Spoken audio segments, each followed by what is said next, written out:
So again, here you can kind of see the section of the entire arena. Grade is right here, here. And as Bill said, the arena floor is actually about 25 feet down. And the skin comes around on the top. Here you can see from the upper concourse and the lower concourse the large amounts of transparency. And then in the club levels, there's also transparency here, but it's covered by an open lattice work that articulates the lower band. Here you can see that kind of level of transparency, and the patterning changes based on what's happening for the program on the inside. We'll talk a little bit more about how we worked on that together. And here you can see the club levels looking out, and from grade, and from the upper concourse. The pattern systems are very interesting. I know there are a lot of architects in the room, but it's very much a kind of parametrically designed system. So we are continuing to refine the patterning, the openings. It's basically a kind of 5-foot bay system with various size panels and various size openings. One of the really nice features of it is that the panels bend in slightly at the bottom. And those panels float off from the weather enclosure of the building, so it creates a kind of lattice work floating around.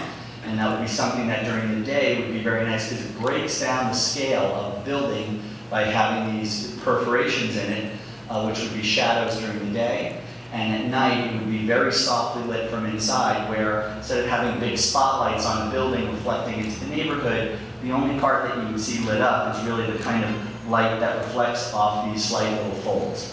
And that was another one of our strategies for breaking down the mass of the building. You can see how these systems work. These were some of the early studies of the facade, and we're making, these are actually 3-dimensionally printed models that we're making directly and fabricating from the computer to study all of these different things, the light, the effect, and the way it breaks down the scale of the building. Here you can see some photographs of the model, places where you have more service kinds of program behind.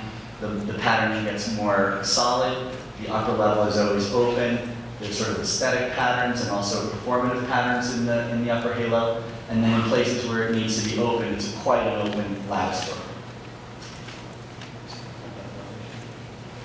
So anyway, you can see the 4 elevations. This is looking sort of due east. This is the elevation on Atlantic Avenue. Here you can see the transit hub exit. This point, this is the open plaza. Here you see the cantilever. There's a double height glass entry, which really opens up to retail. And as Bill was saying, that on the 2nd floor, there's a food and beverage sort of club area, so that will be facing out towards Flatbush and Atlantic, and you'll see the hub and activity inside. And you can see right in from the ground floor with the retail, the escalators up to the upper level, and this becomes a very transparent portion of the building. This is around the back side. And I might point out, Greg, while you're there, that there's actually a benefit to the planning of the arena, and that this is the blank facade, if you will, and this is also the facade where the future residential towers will be constructed. So it allowed us to concentrate those elements of the program that could be transparent, where there's a value to Flatbush and Atlantic and Kansas. And then the view from the elevation from Dean Street. And along Flatbush Avenue, again, really opening up the transparency of the building. This is almost about 30 feet high of glass. And all that retail activity and views right into the arena on that side.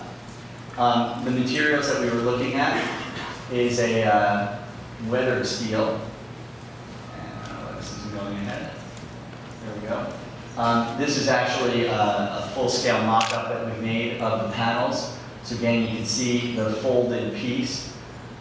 This was early in the process, and then it weathers to a beautiful sort of warm brown, almost cordovan color. It was very important to us that it was a natural material.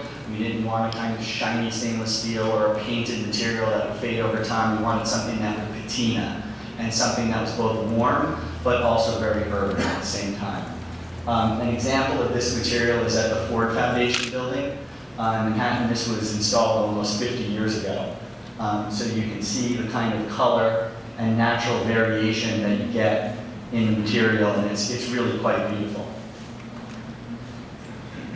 And then we just have some images, renderings at night as it glows. The signage, the strategy is to sort of embed the signage in those spaces in the panels, so you could make those void spaces bigger or smaller and have these screens sort of amass and dissipate across the facade. That would be a view of it glowing at night. I think probably wouldn't be quite that bright, but it looks kind of cool in the model. And here's a view coming down Flatbush. So again, you can see that that double height space. This would all be the restaurant area above, the main entrance, the view of the scoreboard, and the retail along Flatbush. View in the model. View around Dean Street with also another main entry off of Dean Street.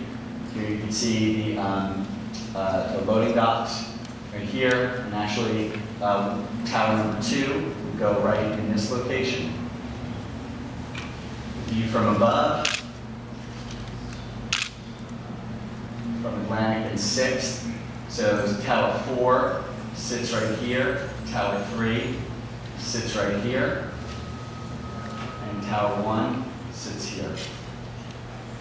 And again, this last view from Flatbush. I guess the only thing I'd add, Greg, is when you see the canopy, what we're referring to as the oculus, that large gesture meeting section of the canopy, that is what, in terms of the place of the site, will ultimately be the urban room. It's as much as part of the ultimate program, right, as buildings around it.